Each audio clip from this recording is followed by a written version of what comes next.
안녕하세요. 이철규 목사입니다. 오늘은 요한일서 2장을 보도록 합니다. 자, 우리가 요한일서 1장을 보면서 태초부터 있는 생명의 말씀에 관하여 말씀을 하면서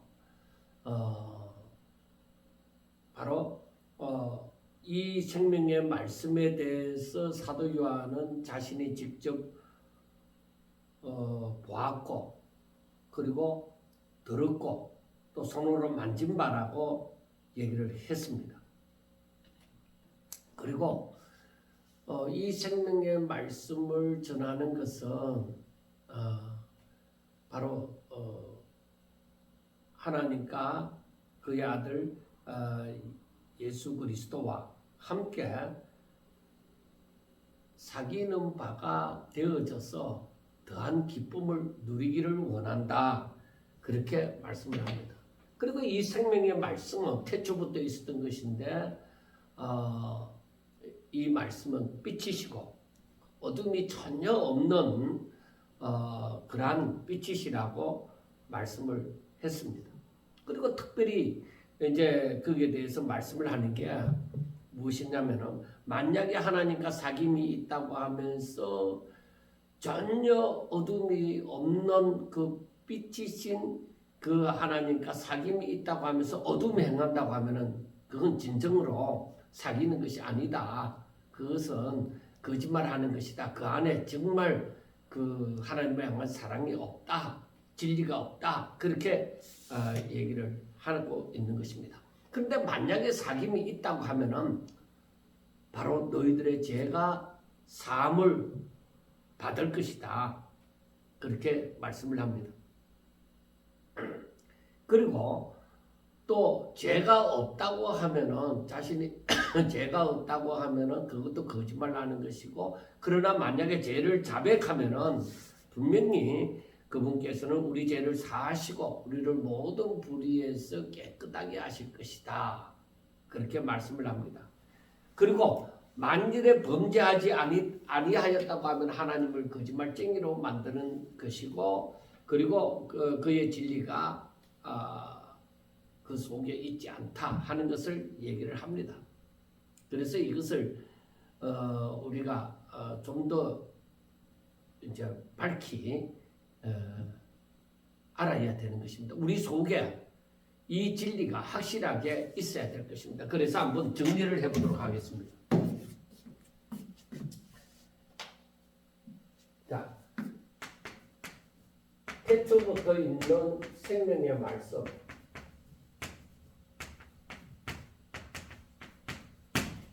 태초부터 있는 생명의 말씀이 이는 만물을 창조하신 것이고, 그리고 이는 하나님과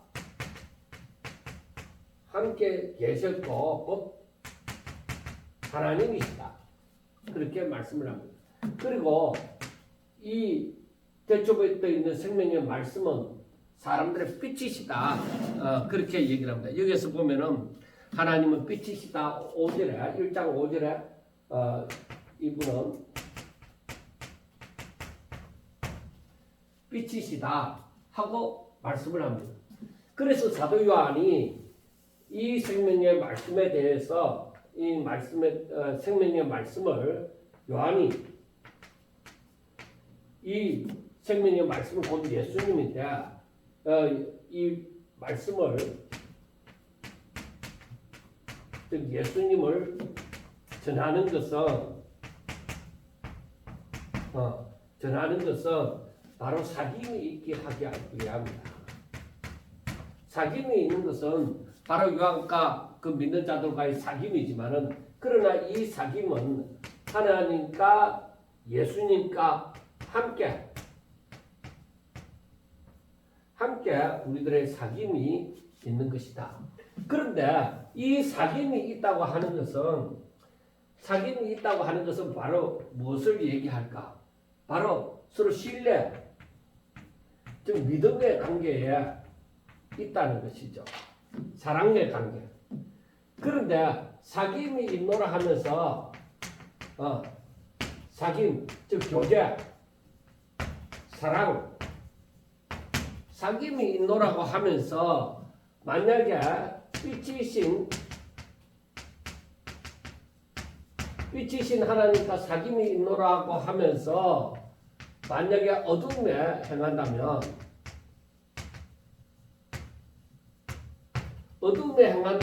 어떻게 되어지느냐? 이건 거짓이다. 사귐이 없는 것이다. 그리고 진리가 없다. 그 안에 진리가 없다. 그러니까 이건 거짓말이다. 그렇게 얘기를 하는 것입니다.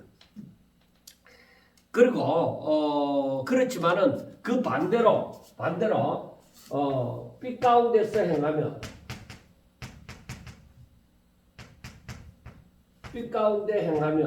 어떻게 되느냐? 빛 가운데 행하면은 너희들의 죄가 사함을 입을 것이다. 깨끗게 하실 것이다 하는 것을 말씀을 합니다. 그리고 이들 가운데는 진리가 있다. 저들 가운데 진리가 살아있다는 것을 말씀을 합니다. 그리고 만약에 자신이 죄가 사귐이 있다고 하면서 만약에 자기가 죄가 없다. 죄가 없다고 말을 하면은 어떻게 되느냐? 죄가 없다고 말을 하면은 이 자신을 속이는 것일 뿐만 아니라 자신을 속이고 또 그 속에 진리가 없다. 진리가 없음으로 말미암아 거짓을 자기 것으로 삼아서 이렇게 하는 것이다 이 말입니다. 그러나 반대로 죄를 자백하면 어떻게 되어져요? 당연히 그 보혈이 바로 저를 깨끗게 하실 것이다. 깨끗하게 하실 것이다 하고 말을 합니다. 그러므로 그 다음 2장으로 탁 넘어오면서 보면은 이제 이 1장에서는 뭘 얘기하느냐? 우리가 이 전체 1장에서는 뭘 얘기하느냐? 바로 예수님을 믿는 것이죠. 이건 사귐이 있는 것이죠. 예수님을 믿으라. 자, 그래서 2장 1절을 보면은 나의 자녀들아 내가 이것을 너희에게 쓰면 너희로 죄를 범하지 않게 하리 함이라. 그래서 2장에 쓰여지는 목적이 무엇이냐? 자, 이 사도 요한이 편지를 쓰는 것의 편지의 목적, 죄를 범하지 않기 위함이고요.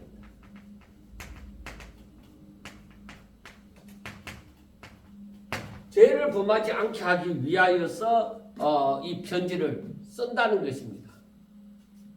편지의 목적. 그러니까 이 시대에 바로 이단이 극성을 부리고 있다 이거예요.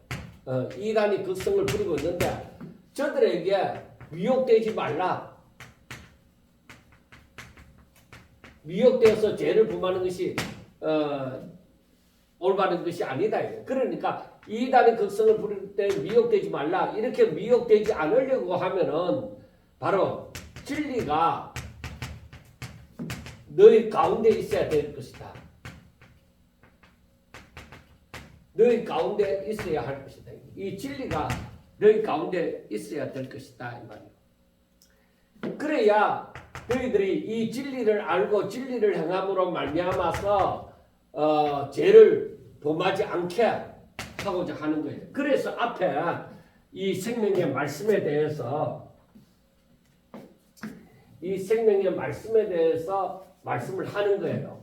그는 빛이시고 만물을 창조하신 분이시고 곧 하나님이시고 그리고 그의 말씀을 전하는 것은 사귐이 있게 하기 위하여. 이게 바로 뭐예요? 이게 바로 회복이죠. 사귐이 있는 것은 아담과 하와가 죄를 범하고 난 다음에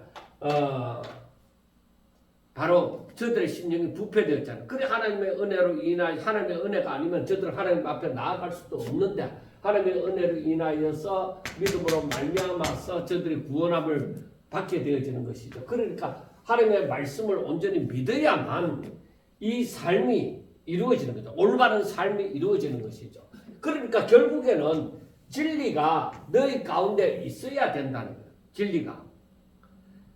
그러니까 이 진리는 바로 무엇이냐? 이게 생명의 말씀이다.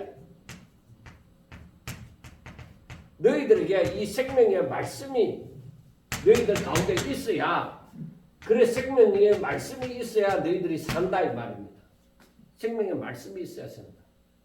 너희들에게 하나님의 말씀이 없으므로 너희들은 거짓말을 하고 너희들 멋대로 행하게 되어진다. 이 생명의 말씀이 여기에서 항상 하는 것이 뭐예요? 생명의 말씀이 너희들 가운데 있으면 이 말씀을 따라 하나님이 기뻐하시는 뜻대로 사는 것이죠. 그래서 여기에서 이 사도 요한이 편지를 쓰는 목적이 죄를 범하지 않도록 하기 위해서다.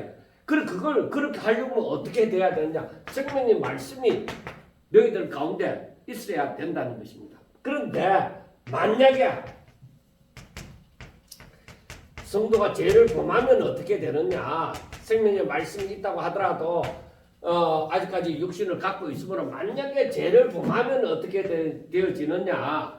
바로 너희들에게 대언자가 있으니 그는 곧 예수 그리스도라. 그러니까 이 대언자가 예수 그리스도이면 다냐? 아니 이 예수 그리스도가 바로 너희들의 화목 제물이 되어 주셨다. 화목 제물이 되어 주셨기 때문에 화목의 제물이 되어 주셨기 때문에 누구든지 저를 믿는 자는 바로 저의 그 죄를 대신 짊어지시고 그 죄값을 다 갚으심이 되어졌다 이 말입니다. 그러니까 그 심판대 앞에서 예수님이 우리의 대언자가 되어 주사 바로 내가 저의 죄를 짊어지고 십자가에 못 박혀 죽었느니라 그렇게 말씀하여 주신다는 것입니다. 그렇기 때문에 우리가 오직 진리의 말씀대로 진리의 말씀을 따라서 우리가 살게 될 때 걱정하지 말고 달려가라 이거. 하나님과의 사귐을 위해서 달려가라 이거. 혹시라도 넘어지는 일이 있더라도 주를 의지하라. 바로 그 말입니다. 왜? 주님이 바로 너의 죄를 짊어지시고 십자가 못 박혀 죽으셨다. 자, 그래서 3절부터 하시는 말씀을 우리가 생각해 봅시다. 3절부터 하시는 말씀을 보면은 이제 점점 더 이해가 되어질 것입니다.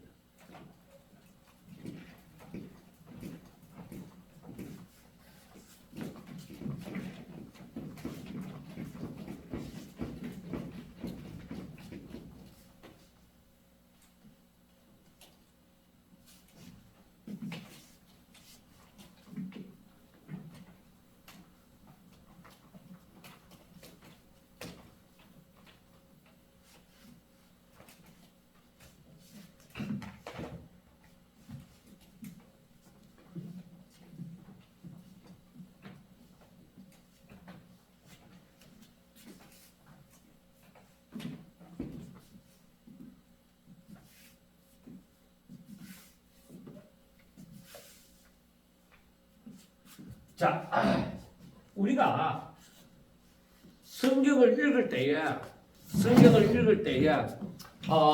한 번 읽고 모든 것을 다 알려고 하는 것은 너무 자신을 믿는 것 같아요. 성경을 알고자 할 때 이것이 무슨 뜻인가, 무엇을 의미하는가, 무엇을 말씀하는가 하는 것을 알고자 할 때에 적어도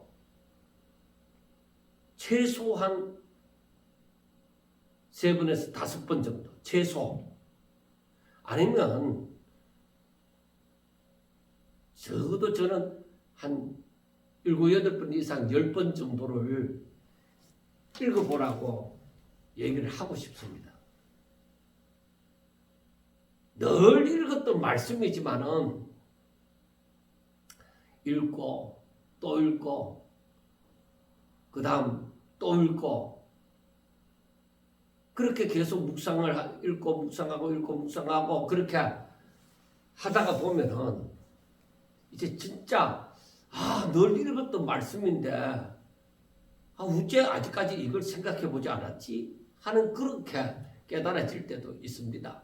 자, 그래서 성경을 알고자 할 때에 적어도 많이 읽고 묵상하라 그 얘기를 해드리고 싶고 그 다음에 3절부터 보면은 우리가 그의 계명을 지키면 이로써 우리가 그를 아는 줄로 알 것이요 그를 아노라 하고 그의 계명을 지키지 아니하는 자는 거짓말하는 자요 진리가 그 속에 있지 아니하되 누구든지 그의 말씀을 지키는 자는 하나님의 사랑이 참으로 그 속에서 온전하게 되었나니 이로써 우리가 그의 안에 있는 줄을 아노라. 그의 안에 산다고 하는 자는 그가 행하시는 대로 자기도 행할지니라. 자, 사도 요한이 요한복음에서도 말씀한 그것이 여기에 압축되어져서 나오는 것 같아요. 자, 우리가 1장에서도 말씀을 했습니다. 하나님과 사귐이 있다고 하면서 빛이신 하나님은 빛이신데 어둠 가운데 행한다고 하면 그건 진짜 진정한 사귐이 아니라는 것이죠. 그건 바로 거짓말, 진리가 그 속에 있지 않다는 것입니다. 그럼 만약에 죄를 범함으로 자신의 어떤 상황에서 미혹을 받음으로 말미암아 죄를 범했다고 합시다. 그러면 그 사람은 분명히 돌아갈 것입니다. 내가 이 길이 아니라는 것을 깨닫고서 분명히 돌아갈 것입니다. 그래서 우리가 오늘 말씀을 보면서 생각해야 되는 것이 무엇이냐? 분명히 우리가 그의 계명을 지키면 자, 칠판에 좀 늦게 말했거든요. 자, 사람이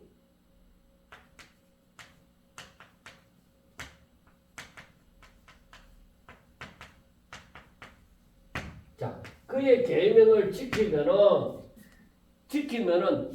그가 말하는 그 생명의 말씀을 따라서 순종하고 살면은 그 사귐이 있는 것이죠. 그를 신뢰하는 것이 되니까 그를 믿는 것이 되어지니까 사귐이 있는 것이죠. 그래서 그의 계명을 지키면 그를 아는 줄로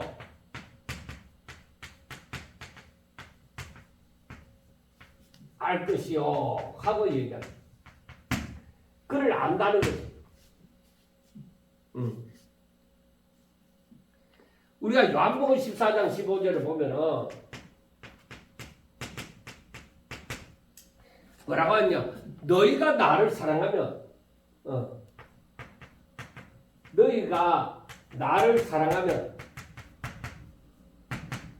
뭐라고 하냐? 내 계명을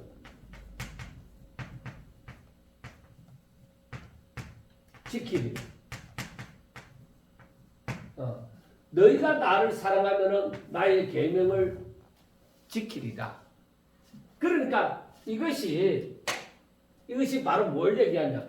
너희들이 계명을 지키면은 나를 사랑하는 줄로 알 것이다. 너희가 나를 사랑하면 계명을 지킬 것이다. 그러니까 너희들이 계명을 지킨다는 것은 나를 사랑하는 줄로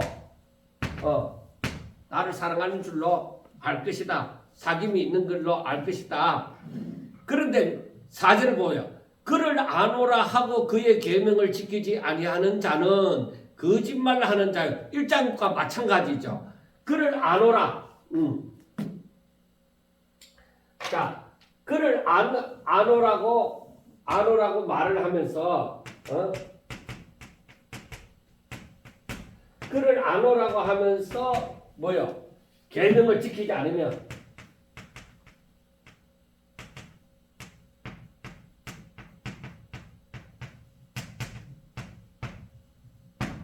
이거 사절과는 반대죠. 계명을 지키지 않으면 어떻게 되느냐? 이것은 바로 이러한 사람은 거짓말하는 자고 거짓말하는 것이고 진리가 그 속에 없다 이거야. 그러니까 하나님의 말씀이 살아있는 생명의 말씀이 그 안에 있으면 그 안에서 그 사람을 통치하게 되어져서 바로 이 계명을 지키게 되어진단 말이에요. 너희가 나를 사랑하면 나의 계명을 지키리라 했잖아요. 그래 그 말을 그를 아노라 하면서 바로 계명을 지키지 않는 것은 사랑하는 게 아니라는 것이죠. 진리가 너희 속에 없는 것이죠. 자, 그러면은 5절에 봐요.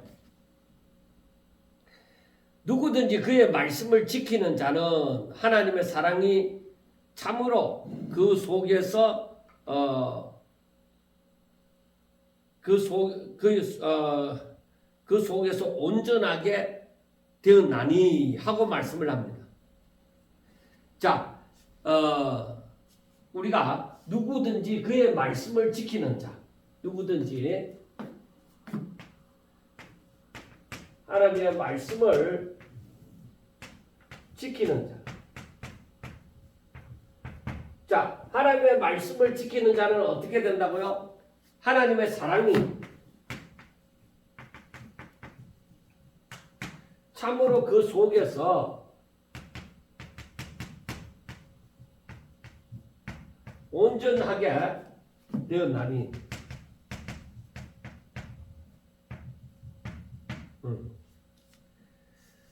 자, 하나님의 말씀을 지키는 것. 하나님의 말씀을 지키면은 하나님의 사랑이 그 안에서 온전하게 돼요. 그러니까 말씀을 지키면 하나님과 깊은 사귐이 있게 되어지는 것이죠. 그러므로 이러한 사람은 하나님의 사랑이 온전하게 되면은 깊은 사귐이 있으면은 우리가 그의 안에 하나님의 안에 있는 줄로 아노라.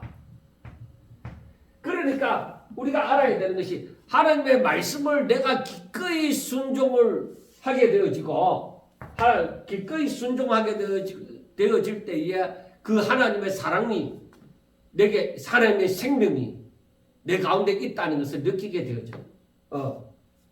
그러면은 하나님께서 나에게 임재하셨구나 하는 것을 알게 되어지는 거예요.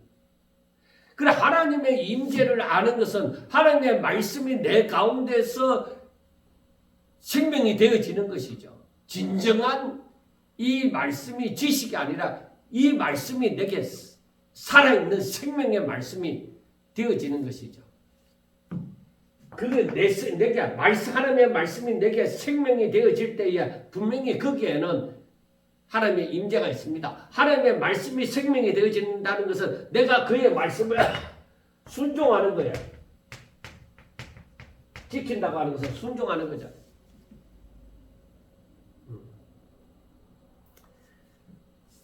그래서 6절에 뭐라고 해요? 6절에 보면은 그의 안에 산다고 하는 자는 하나님 안에 산다고 하는 자는 산다고 하는 자는 뭐요? 그가 행하시는 대로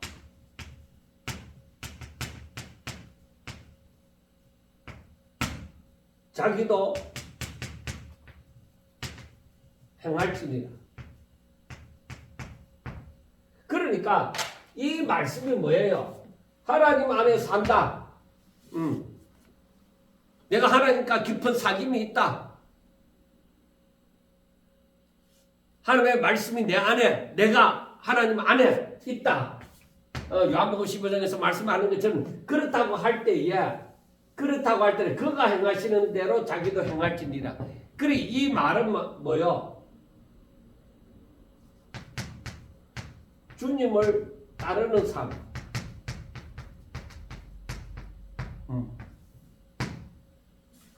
주님과 함께 그리고 주님을 따르는 삶이에요. 그래서 요한복음 13장 34절과 35절을 보면은 뭐라고 얘기해요? 거기에서 보면은 새 계명을 너희에게 주노니 하고 얘기하잖아. 내가 너희를 사랑한 것 같이 너희도 서로 사랑하라. 그러면 사람들이 뭐야? 너희들 내 제자인 줄 알리라. 그래서 너희들은 내가 너희를 사랑한 것 같이 내가 너희를 사랑하는 것 같이 너희도 서로 사랑하라. 그러면은 내 제자인 줄 알리라. 나와 같이 사는 사람인 줄로 알겠다는 것입니다.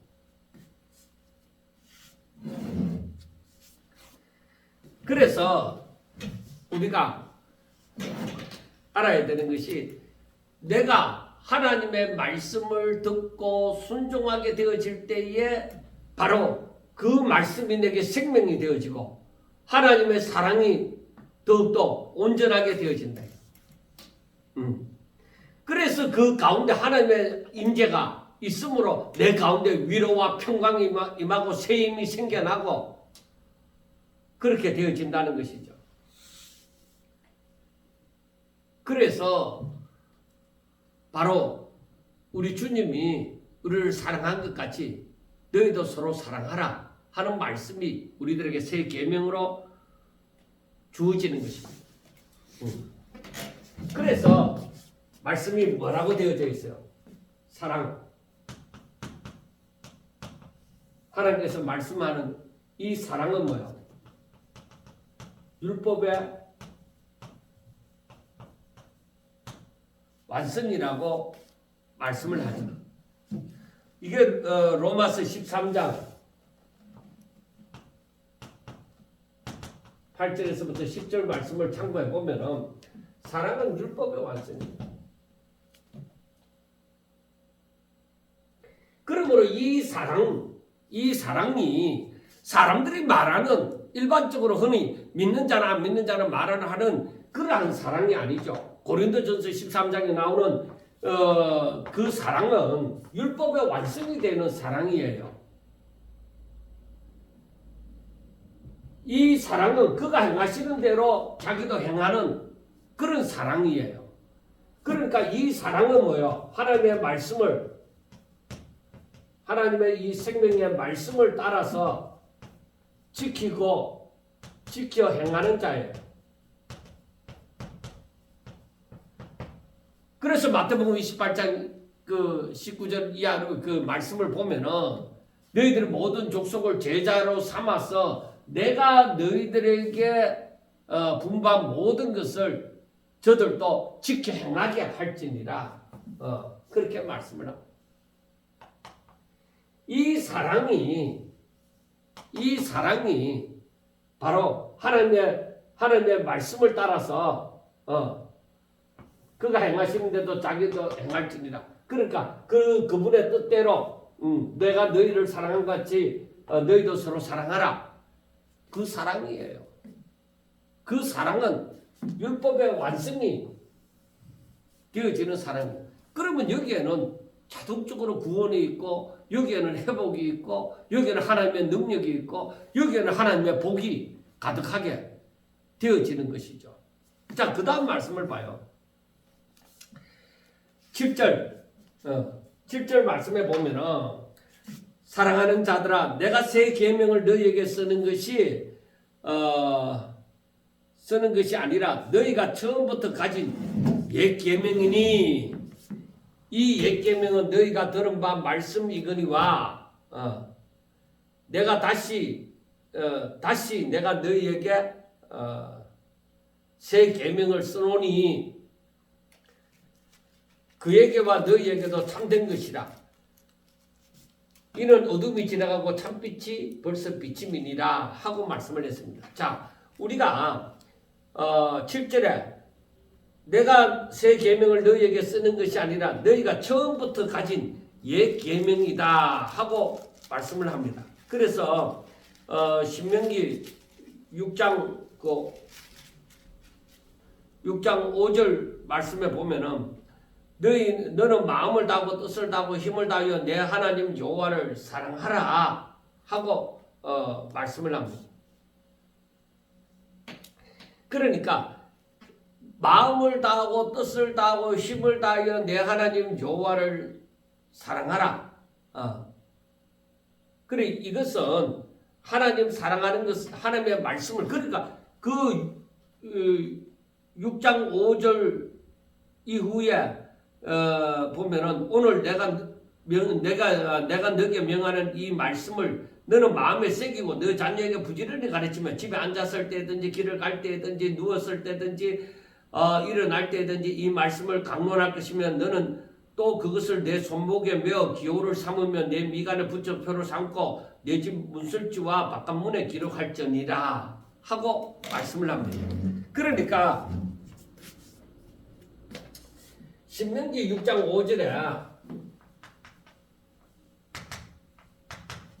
5절을 보면은 하나님을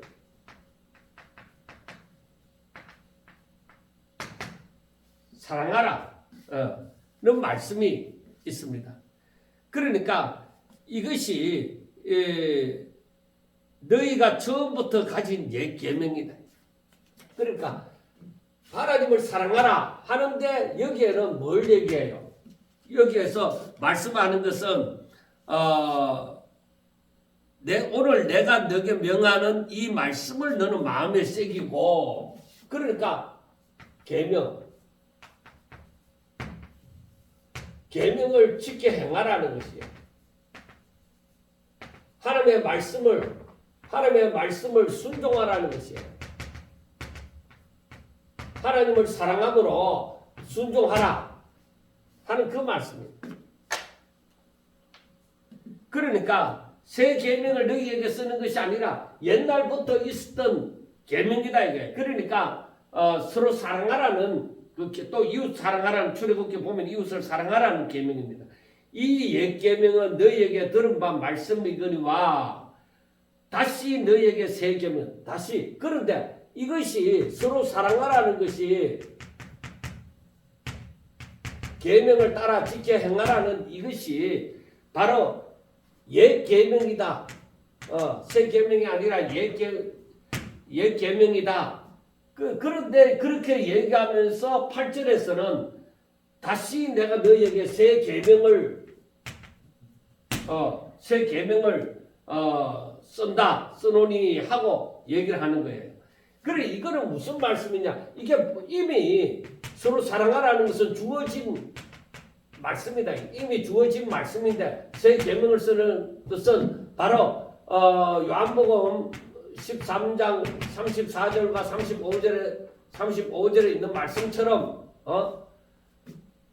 내가 너희를 사랑한 것 같이 너희도 서로 사랑하라. 그렇게 말씀하잖아요. 그게 새 계명이라고 얘기하는 거예요.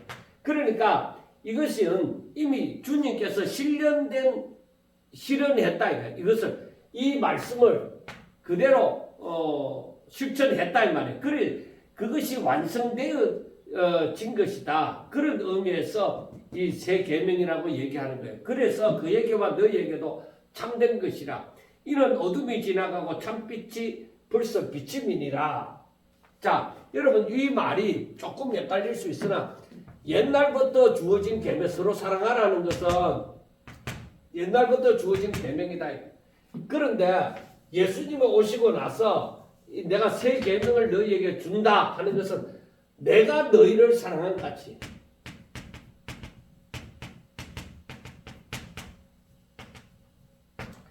내가 너희를 사랑한 것처럼 너희도 서로 사랑하라. 이게 같은 맥락인데 예수님이 오셔서 그것을 이미 실현하시고 본을 보여주셨기 때문에 내가 너희를 사랑한 것처럼 그렇게 서로 사랑하라는 것입니다. 그러니까 옛부터 서로 사랑하는 것은 하나님을 사랑하고 이웃을 사랑하고 하는 것은 옛부터 있었던 것인데 예수님이 오셔서 그것을 실천하심으로 말미암아서 이제는 뭐요? 내가 너희를 사랑한 것처럼 너희도 서로 사랑하라 하는 것을 말씀을 해주고 있습니다. 자, 그리고 8절에 다시 내가 너희에게 새 계명을 쓰노니 그에게와 너에게도 참된 것이라. 참된 것이라는 것은 진리라는 것이죠. 그러니까 이 사랑의 계명은 그리스도로 말미암아서 완성이 되어졌습니다. 그래서 이 말은 그제나 그리고 앞으로나 오늘이나 앞으로나 언제나 이 사랑은 삶의 원리가 되어지는 거예요. 사랑이 빠지면 모든 것이 다 끝나는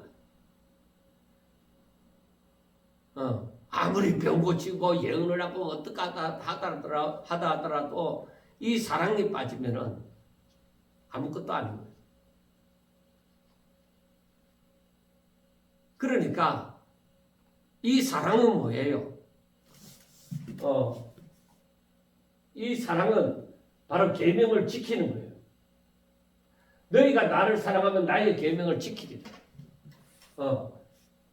그래서 결국 이 사랑이 무엇이냐?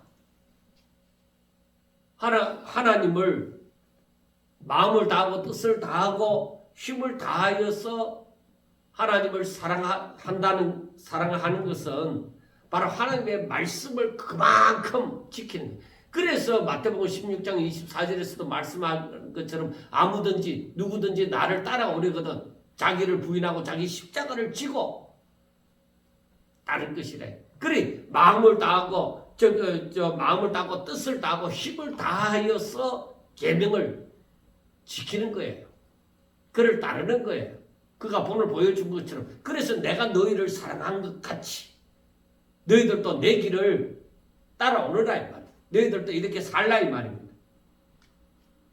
그런데 그게 너무너무 힘들어 보인다. 근데 예수님은 말씀하시죠. 수고하고 무거운 짐진 자들아 다 내게로 오라. 내가 너희를 쉬게 하리라. 내 멍에는 쉽고 가벼운 그렇게 말씀을 합니다. 그래서 우리가 여기에 이 진리를 지키고자 하면은 이 진리를 제대로 알고자 하면은 내가 계명을 지켜 행할 때에 즉 하나님을 사랑함으로 말미암아 그 하나님의 계명을 지켜 행할 하나님의 말씀을 따라 순종하게 되어질 때에 하나님을 향한 사랑이 내 가운데 있는 것을 알게 되어지고 그 사랑이 온전하게 되어지고 이제는 내게서 그런 능력이 하나님의 임재가 있으므로 내가 이제는 거듭난 자로서의 삶, 거룩한 자로서의 삶을 살아가게 되어지는 것이죠. 그리고 내가 이렇게 살아갈 때에 분명히 하나님께서는 우리의 죄를 깨끗게 하여 주실 것이다. 거룩하게 하여 주실 것이다. 그래서 8절 마지막에 보면은 이는 어둠이 지나가고 참빛이 벌써 비침이니라. 그러니까 이것은 제대로 알지 못하고 이 뜻이 무엇인지 제대로 알지 못하고 했던 것은 감추어져 있을 때는 구약시대 예수님이 오시고 난 다음에 이게 이 비밀이 밝히 드러나게 되어졌다는 것입니다. 그러므로 이제는 성도는 사랑의 계명을 요한복음 13장 34절 35절에 있는 말씀 이 사랑의 계명을 이제는 지켜 행하여야 된다. 그래 율법과 선지자의 대강령이 뭐예요? 하나님을 사랑하고 이웃을 사랑하는 것이잖아요. 그걸 얘기해. 그러니까 사랑은 율법의 완성이다. 그렇게 얘기해. 우리가 한번 이해를 돕기 위해서 한번 로마서를 한번 봅니다. 로마서 13장을 볼 것입니다. 로마서 13장을 함께 보도록 하겠습니다. 자, 로마서 13장 8절에서 10절 말씀입니다. 피차 사랑의 빛 외에는 아무에게든지 아무 빛도 지지 말라. 남을 사랑하는 자는 율법을 다 이루었느니라. 간음하지 말라, 살인하지 말라, 도둑질하지 말라, 탐내지 말라 한 것과 그 외에 다른 계명이 있을지라도 내 이웃을 내 자신과 같이 사랑하라 하신 그 말씀 가운데 다 들었다. 간음하지 말라, 살인하지 말라, 도둑질하지 말라, 탐내지 말라 한 것 그 외에 또 다른 계명도 다 이웃을 내 자신과 같이 사랑하면은 이 계명을 지키는 것이다. 사랑은 이웃에게 악을 행하지 아니하나니 그러므로 사랑은 율법의 완성이다. 그렇게 말씀을 합니다. 우리가 빛이신 하나님을 믿는다고 하면서 사귐이 있다고 하면서 어두운 가운데 행하는 것은 진리가 그 속에 없다고 했죠. 여러분, 실수할 수는 있습니다. 넘어질 수 있습니다. 육상 선수가 훈련을 하고 해도 정말 그날 어떻게 잘못해서 발이 삐걱해서 넘어질 수 있습니다. 그러나 항상 그 넘어지면서 사는 것은 아니에요. 오히려 일어나서 바로 뛰려고 하고 다시는 넘어지지 않으려고 하는 것입니다. 그래 그것이 요한복음 2장에서 2장 처음에 말씀을 해주는 것이죠. 2장 1절에서 만일 누가 죄를 범하여도 하고 말을 하는 것입니다. 자, 그래서 사도 요한이 이 편지를 썼는 목적이 뭐라고요? 너희로 하여금 죄를 범하지 않게 하려고. 그러니까 서로 사랑하지 않는 것은 어떤 의미에서는 뭐예요? 진리가 그 속에 있지 않고 너희들 멋대로 사는 것이 되어짐으로 죄를 범하는 것이다. 그러니까 너희들은 서로 사랑하라 하는 것입니다. 그래서 구절을 보면은 빛 가운데 있다고 하면서 그 형제를 미워하는 자는 지금까지 어둠에 있는 자요. 그의 형제를 사랑하는 자는 빛 가운데 가하여 자기 속에 거리낌이 없으나 그의 형제를 미워하는 자는 어둠에 있고 그 어둠에 행하여 갈 곳을 알지 못하나니 이는 어둠이 그의 눈을 멀게 하였습니다. 하고 말씀을 합니다.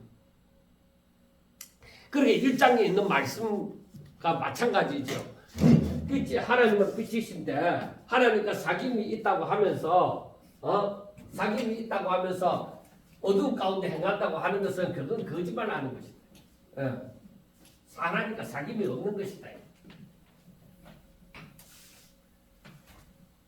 그래서 우리가 하나님을 잘 믿기를 원한다고 하면서 하나님의 계명을 지키고자 하지 아니하고 자기 욕심을 따라서 산다고 하면은 그건 하나님을 잘 믿고자 하는 사람이 아니라는 것입니다. 그건 거짓말입니다. 자기 욕심을 채우려고 하나님을 믿는 것입니다. 그러니까 그게 거짓말이라는 것이 확 드러나는 것이죠.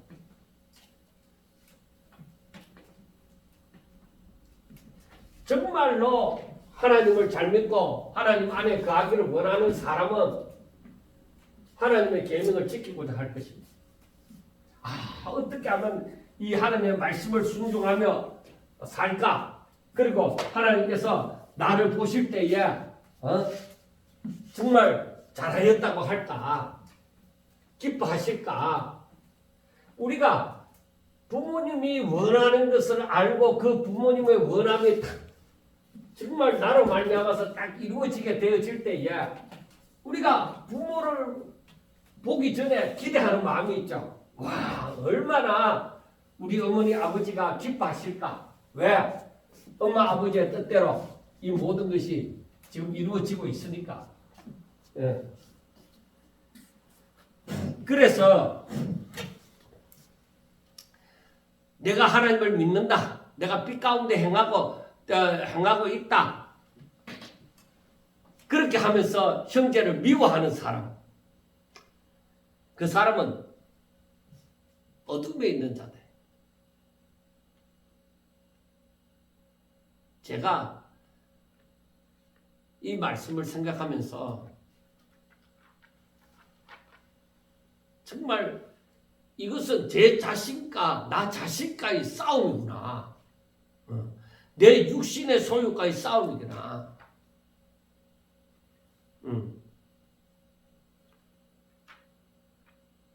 베드로가 예수님께 얘기했죠.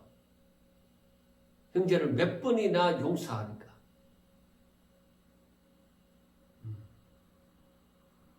그때 용서가 안 되는데 어떻게 용서를 해요?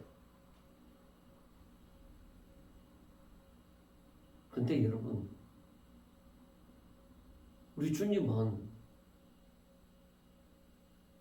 얼마나 기다렸을까요? 우리가 얼마나 주님 앞에 약속을 하고 소원을 하고 해놓고 얼마나 하나님의 말씀을 지키지 않았습니까? 그런데 예수님은 탕자를 기다림처럼 우리를 기다리고 또 기다리고 또 기다렸잖아요. 그러니까 우리가 지금 현재 여기까지라도 왔는 거 아닙니까? 그런데 우리는 어떤 모습인지 압니까?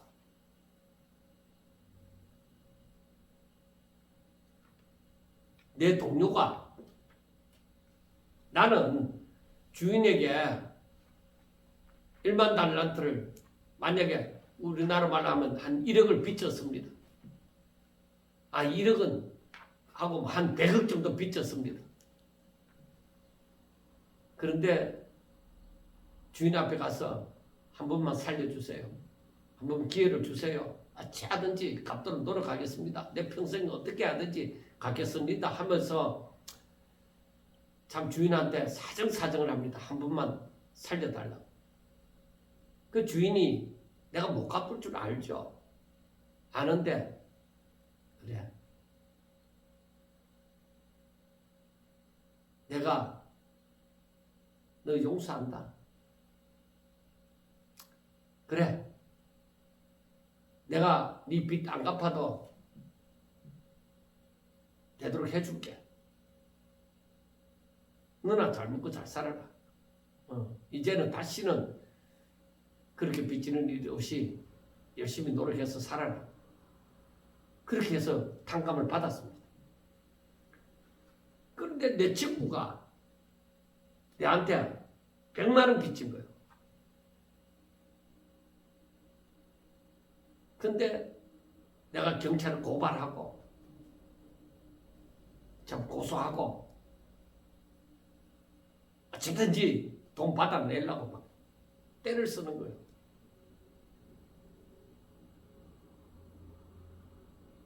이게 우리 욕심으로 사는 우리의 모습입니다. 나는 다른 사람에게 얼마든지 사랑을 받기를 원하고 하지만 내가 다른 사람을 사랑하는 것은 그렇게 잘 안 하는 것입니다.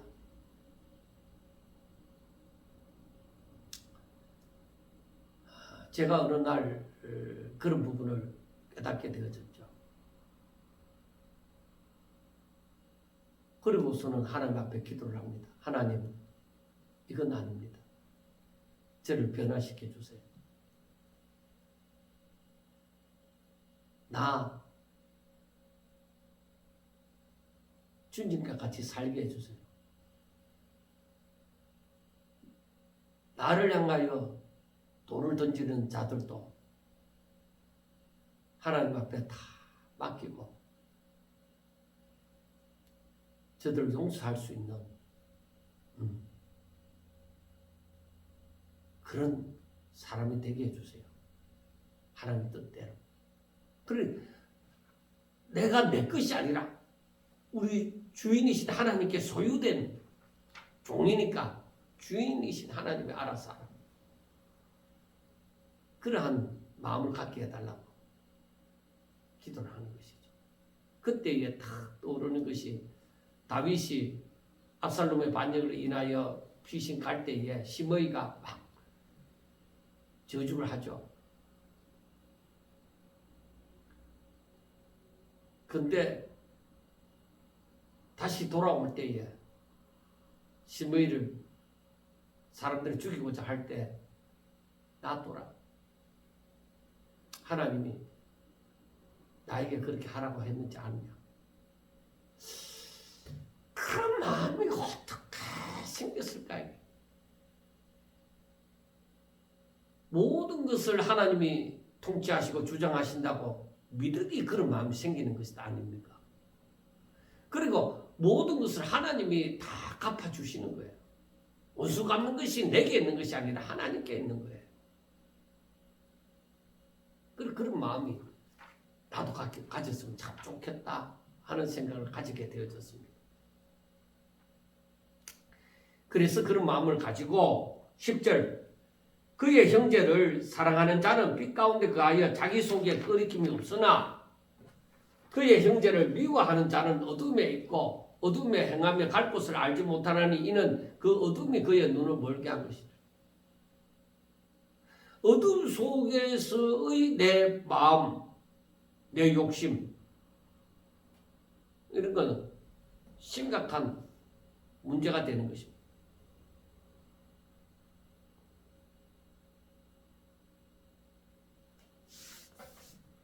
자, 이제 시간이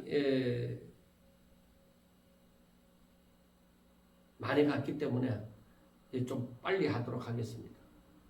자, 11절 마지막에 보면은 11절에 보면 그의 형제를 미워하는 자는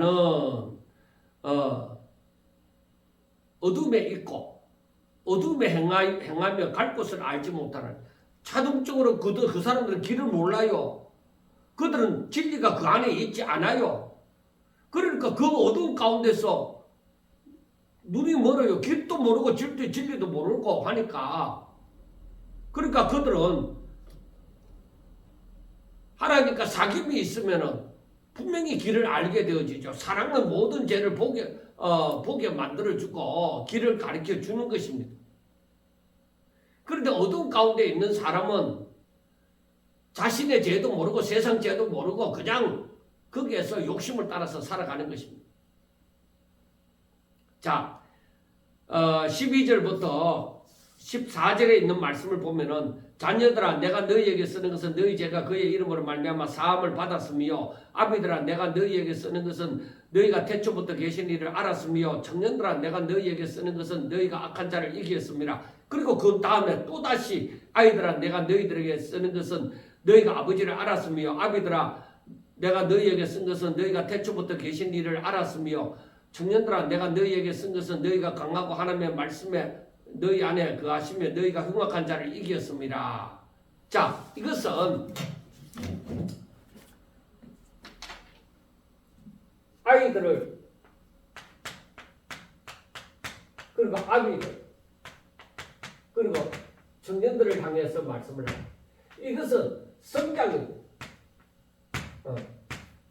자, 첫째 아이의 신앙이 뭐요? 제 사함을 받았다.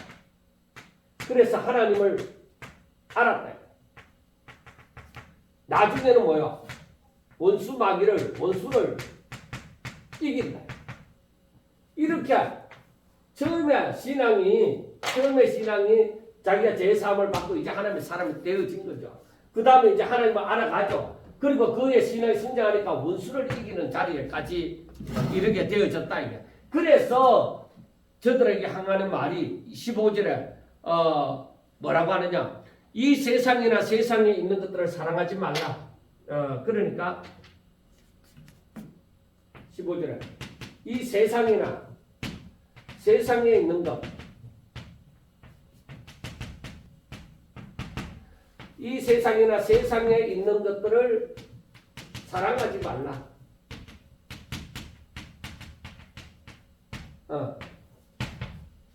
사랑하지 말라는 거예요. 그래서 이것은 마태복음 6장 24절에 있는 말씀처럼 두 주인을 섬길 수 없다는 것. 주인은 하나여야 돼. 두 주인을 섬길 수 없다. 그러니까 세상이나 세상에 있는 것은 다 그런 것들을 이용해서 하나님 앞에 영광 돌리는 것이지, 그것을 주인으로 삼으면 안 된다.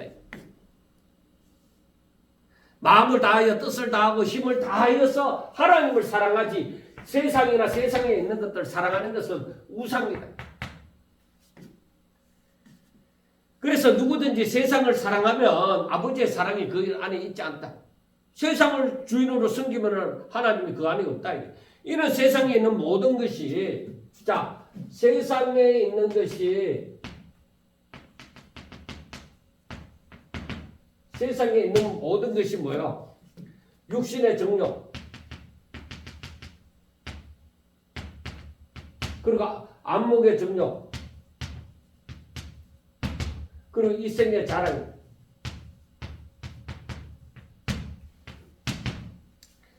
자랑이니 다 아버지께로부터 온 것이 아니로 이것은 뭐야?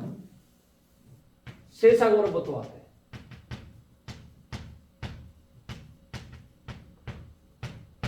세상을 바라보니 선악과를 바라보니까 먹음직하고 보암직하고 지혜롭게 할 만큼 탐스럽게 보여진다 이래.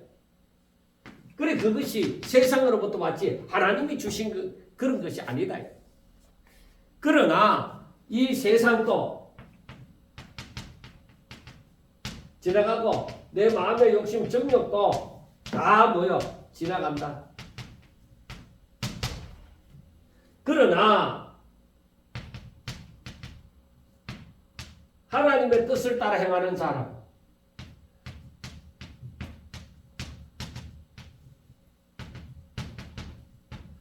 하나님의 뜻을 행하는 사람은 영원하리라. 자, 여러분 어떻게 살 것입니까? 세상에 있는 것들을 사랑해서 육신의 정욕과 안목의 정욕과 이생의 자랑을 처음으로 살아갈 것이에요? 아니면은 이 모든 것을 다 버리고 하나님의 뜻을 행함으로 영원히 살 거예요? 이거는 다 지나갑니다. 다 지나가지만은 하나님의 뜻을 행하는 사람은 영원하다.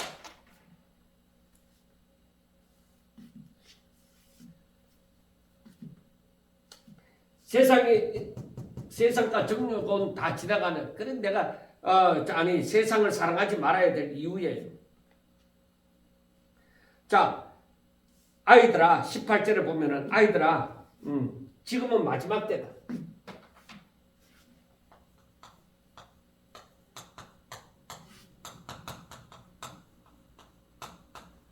이 마지막 때라는 것은 예수님의 초림에서부터 심판이 있기까지를 마지막 때라고 얘기를 하는 거예요. 마지막 때인데 적그리스도가 오리라는 말을 너희가 들은 것과 같이 지금도 적그리스도가 많이 일어나시 그러므로 우리가 마지막 때인 줄 아노라. 그러니까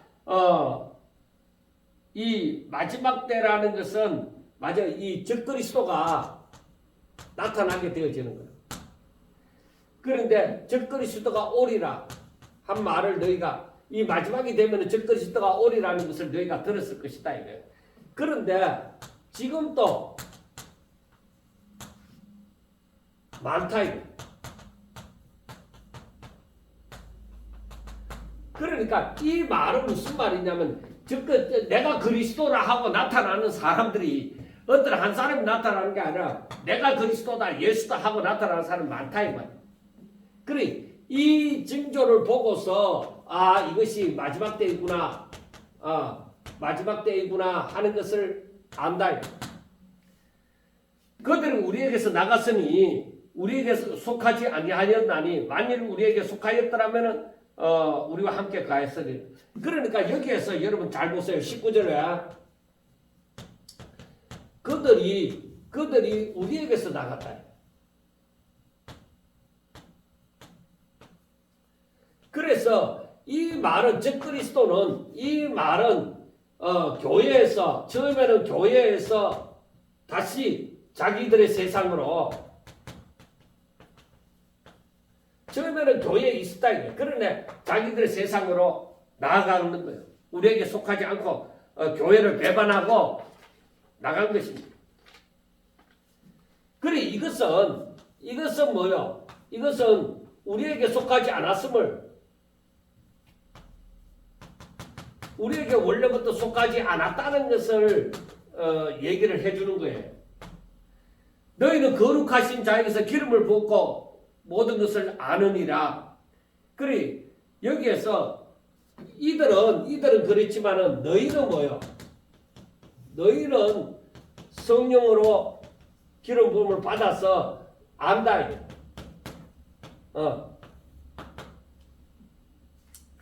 이거 이들이 잘못되어졌다는 거 아니죠. 그래서 내가 너희에게 쓰는 것은 너희가 진리를 알지 못하기 때문이 아니라 알기 때문이요. 모든 거짓은 이것은 이들은 뭐요? 진리에 속하지 않았다는 것입니다. 그래서 우리에게서 나가는 그래서 이들이 성경을 가지고 얘기를 하지만은 성경이 아니다. 거짓이다. 그래서 너희들이 성령을 기름 부음을 받았으니까 너희들이 모든 것을 안다고 하는 것은 오직 하나님을 아는 지식은 오직 성령으로 말미암아 얻어지는 것이다. 이게 온전한 지식이다. 자, 그 다음에 우리가 생각해 보고자 하는 것은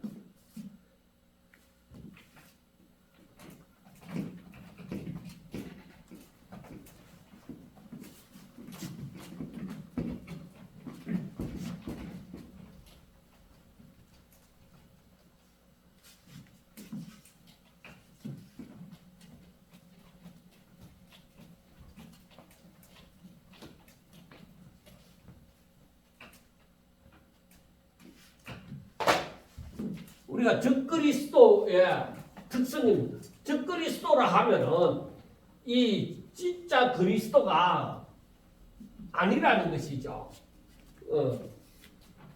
그래서 이들은 일단은 뭐요? 사탄은 마귀는 거짓의 아비라고 얘기했잖아요. 그러니까 이 말은 무슨 말씀이냐? 적그리스도라고 하는 것은 자,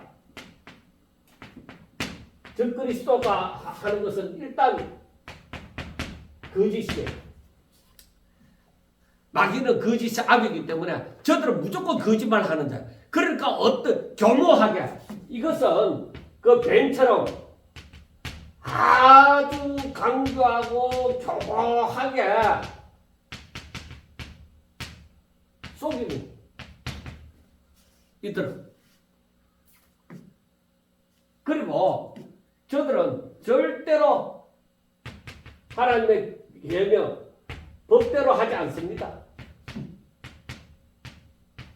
그리고 저들은 사람들을 미혹하는 자입니다. 세상을 미혹하는 자입니다. 그리고 예수께서 그리스도이심을 또 부인합니다. 그리고 자신을 하나님이라 칭합니다.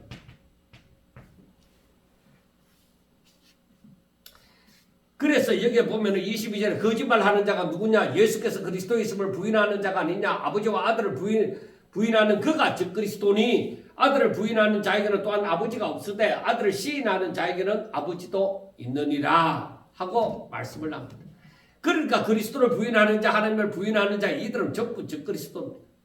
자, 그 다음에 이제 당부하는 말씀이 있는데 24절에 너희는 처음부터 들은 것을 너희 안에 거하게 하라. 너희는 처음부터 들은 것을, 그러니까 너희는 처음부터 들은 것, 처음부터 들은 것이 뭐예요? 저들이 들은 것이 이건 복음이에요. 저들이 너희들이 복음을 들었지 않느냐? 그래서 너희들이 그 가운데 들은 것을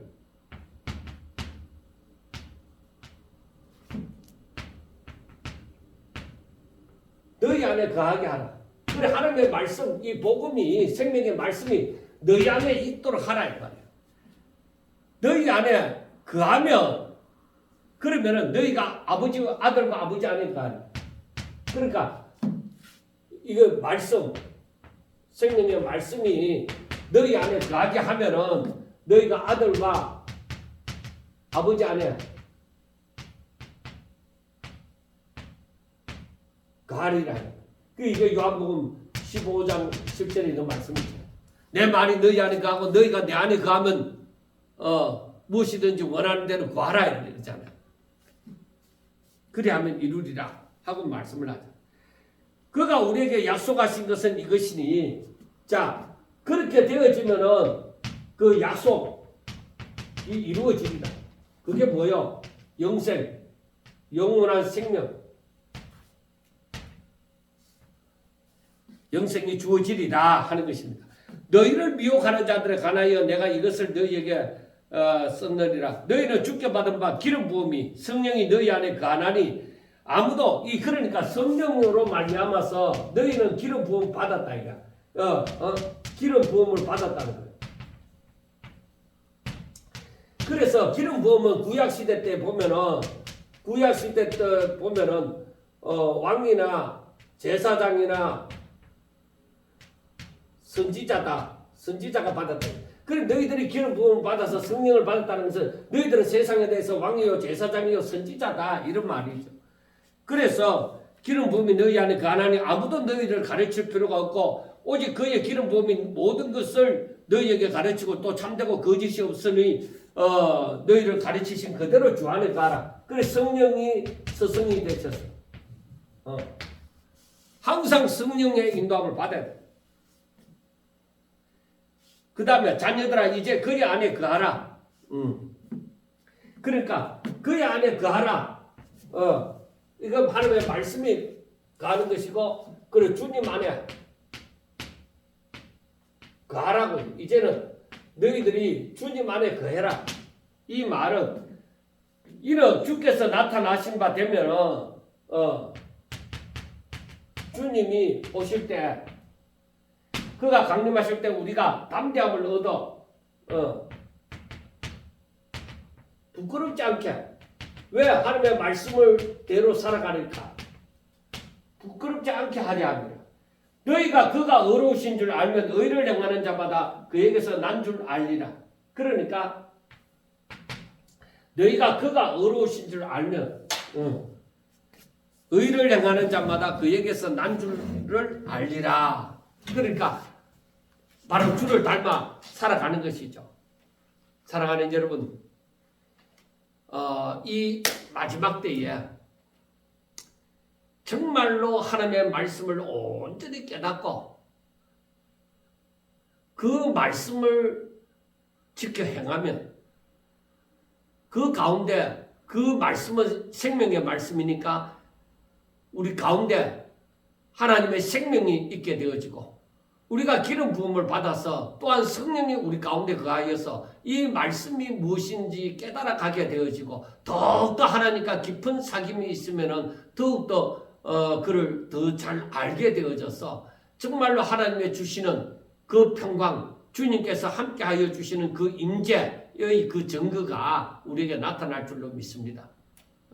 그래서 오늘 말씀처럼 마지막에 우리 주님 오실 때에 우리가 얼마든지 우리 주님을 기다리는 자로서 바로 우리가 기쁘게 그날을 맞이할 수 있도록 정말 적그리스도에게 넘어가지 않고 어떤 미혹에도 넘어가지 아니하고 끝까지 견디면서 믿음을 지켜놓으라고. 그래서 우리 주님 앞에 칭찬받을 수 있는 그러한 저와 여러분들이 꼭 될 수 있기를 주의 이름으로 축원합니다. 감사합니다.